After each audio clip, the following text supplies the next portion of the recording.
Karoline Leavitt had always worn her faith on her sleeve, literally. A simple silver cross pendant was a part of her daily attire, a subtle reminder of her beliefs. But in the courtroom, where fairness should reign, that cross became her undoing. Judge Charles Hargrove, known for his biases and hostility towards religious symbols, saw Karoline's cross not as an expression of faith, but as an offense to his sense of order. It wasn't long before her moment of silence in the courtroom turned into an overt declaration of war against her. The day Karoline was fined $500 simply for wearing her cross in court felt like a blow to her very identity. Hargrove had been the one to deliver the fine, stating that it violated courtroom decorum. The humiliation stung. She had always believed in the integrity of the judicial system, in the idea that justice was blind. But now she realized that her faith, an intrinsic part of her being, had become a target in a system that was supposed to protect her rights. Karoline was no stranger to challenges. She had worked her way up, always standing firm in her values. But this was different. This wasn't just about one woman's religious expression being stifled, it was about a pattern of discrimination. Hargrove's decision wasn't an isolated incident. Karoline knew that this wasn't just about her. It was a reflection of a system that allowed people like Hargrove to hold power over the lives of others, to impose their personal biases under the guise of legal authority. Fueled by a desire for justice, Karoline took action. She filed an $800 million lawsuit against Judge Hargrove, exposing not only his discriminatory behavior but also the system that allowed it. This was a fight for more than just money, it was a fight for the values that made America great: freedom, equality, and the right to practice one's religion without fear of persecution. But Karoline knew that this battle wouldn't be easy. Hargrove was a powerful man, and he wasn't going to give up without a fight. But Karoline was determined. She would not let his actions define her, nor would she let him continue to abuse his position to target innocent people based on their faith. The courtroom buzzed with energy as Karoline stood firm at the center of it all. This wasn't just a legal battle, it was a war for the soul of the judicial system. Hargrove had always been known for his conservative stance against any form of religious expression in the courtroom, but now, Karoline had the chance to expose the truth, to reveal the hypocrisy and corruption that had festered in the system for so long.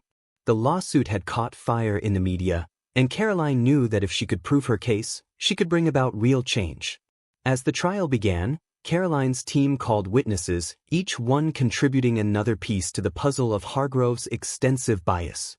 Ethan Brooks, an IT staffer who had worked in the courthouse, took the stand and revealed how Hargrove had regularly erased messages and altered court documents to hide his actions. He spoke of deleted emails and hidden communications with powerful figures, all aimed at suppressing religious symbols and silencing those who dared to challenge his authority. Karoline watched, her resolve hardening with each new revelation. The truth was slowly coming to light, and Hargrove's empire of deceit was crumbling. The turning point came when Karoline herself took the stand, her eyes locked on Hargrove as she posed her questions. "Judge Hargrove," she began, her voice steady and filled with determination, "did you target Miss Leavitt specifically because of her faith?" Hargrove's face reddened, his hand trembling as he fumbled for a response. I was just trying to stay neutral," he stammered, but the damage had already been done. Karoline's team presented evidence of emails in which Hargrove had directly stated that religion was a threat, that faith-based symbols needed to be eliminated from the courtroom. His neutral stance had been nothing more than a facade, a tool to mask his true, discriminatory beliefs. Karoline's voice rang out in the courtroom, challenging him further. "Neutral?" she asked, her words cutting through the tension. "You couldn't have been neutral when you actively sought to target me and others who share my faith. You took orders from Senator Clean to bring me down. Why?" The courtroom fell silent as gasps echoed through the room. Karoline pressed on, holding up a note Hargrove had written, "Religion is a threat." She turned to the jury, her voice now rising with righteous indignation. "This is your neutrality?" she demanded. Hargrove's face crumpled, his defense crumbling under the weight of the truth. The courtroom erupted in shouts of disbelief, but Karoline stood tall, unflinching. Her case was sealed. Hargrove's past actions had been laid bare for the world to see. This wasn't just a victory for Karoline, it was a victory for everyone who had ever been wronged by a biased system, a victory for anyone who had ever been forced to hide their faith to fit into a world that was increasingly intolerant of religious expression. The verdict came swiftly and without surprise. Judge Hargrove was found guilty, and the damages were astronomical, $800 million. But even more than the money, the case led to sweeping changes in the judicial system. The D.C. District Court was ordered to implement new regulations to protect religious symbols in public spaces, especially in courtrooms. Judges would also undergo First Amendment training to ensure no one would ever suffer the way Karoline had.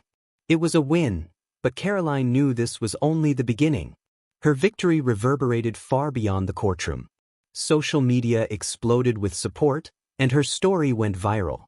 Hashtags like #JusticeForFaith and #Karoline Leavitt for Change spread across the nation. Karoline became a symbol of hope and resistance, representing anyone who had ever been wronged by a biased system, anyone who had been forced to hide their faith. But not everyone celebrated. Hargrove, now publicly disgraced, fled the country. He boarded a private jet bound for Switzerland, hoping to escape justice, but even there, his disgrace followed him. News outlets around the world mocked him, and his escape only heightened his fall from power. Meanwhile, Karoline's fight didn't end with the verdict. She was invited to speak at rallies, and lawmakers from states like Texas, Florida, and Ohio reached out to her, asking for her guidance on protecting religious freedoms. New laws were passed to safeguard religious symbols in schools and courtrooms, expanding the movement Karoline had sparked. Karoline found herself standing before a crowd in Washington, D.C., her silver cross shining under the spotlight. "We must protect faith from unjust hammers," she said, her voice steady and powerful. This victory is just the beginning. The fight for justice and religious freedom will continue. Karoline Leavitt had become not just a symbol of resistance, but a driving force for change. What started as a personal injustice had grown into a national movement for religious freedom and justice. And Karoline had won.